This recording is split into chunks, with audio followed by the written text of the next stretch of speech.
నమస్తే ఎస్వీ న్యూస్కి స్వాగతం. నా పేరు యశ్వంత్. ప్రభుత్వ బడుల్లో చదివే విద్యార్థులకు నాణ్యమైన విద్య అందుతుందని జిల్లా కలెక్టర్ భవేష్ మిశ్రా అన్నారు. ఆదివారం కలెక్టరేట్ సమావేశ మందిరంలో నిర్వహించిన ప్రజాపాలన ప్రగతి ప్రణాళిక విద్యా వారోత్సవాల ముగింపు కార్యక్రమంలో ఆయన పాల్గొన్నారు. ముందుగా జ్యోతి ప్రజ్వలనతో కార్యక్రమాన్ని ప్రారంభించిన కలెక్టర్ జిల్లాలో విద్యా వారోత్సవాలను ఘనంగా నిర్వహించడం జరిగిందని తెలిపారు. ఉపాధ్యాయులు, విద్యార్థులు, పోషకులు పాల్గొని కార్యక్రమాలను విజయవంతం చేశారని అన్నారు. ఈ కార్యక్రమంలో జిల్లా విద్యాశాఖ అధికారి భోజన్న, ఏసీజీఈ పరమేశ్వర్, అధికారులు, ఎంఈఓలు, విద్యార్థులు, పోషకులు తదితరులు పాల్గొన్నారు.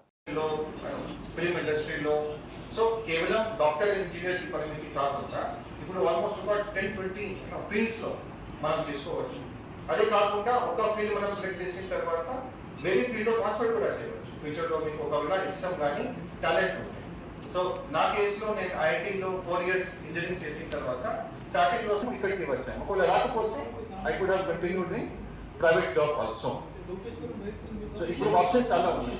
As a student 10th class pass చేసిన తర్వాత మీకు కొంత ఐడియా వచ్చే ఉంటుంది.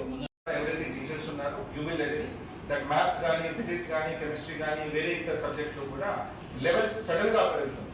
10th లో ఇంత ఉంటే 11th లో ఇంత అయిపోతుంది. So next 2 years in fact next ఒక 8 to 10 years ఎవరైతే మీకు విజన్ ఉందో అది ఆర్టిస్ట్ అవార్డు ఉన్న కావచ్చు. నిన్న కూడా మనం ఆర్ట్స్ అండ్ క్రాఫ్ట్ అదే చెప్పాను. ఇంతకు ముందు 20 years బ్యాక్ మన దగ్గర ఆప్షన్స్ కూడా చాలా లిమిటెడ్ గా ఉంది. అదే గవర్నమెంట్ సర్వీస్ లేదా ఒక ఐటీ ఉద్యోగం. కానీ ఇప్పుడు అయితే చాలా డైవర్సిఫైడ్ అయిపోయింది. ఇప్పుడు స్పోర్ట్స్ లో కూడా అంతనే మనకి ఆపర్చునిటీస్ ఉన్నాయి.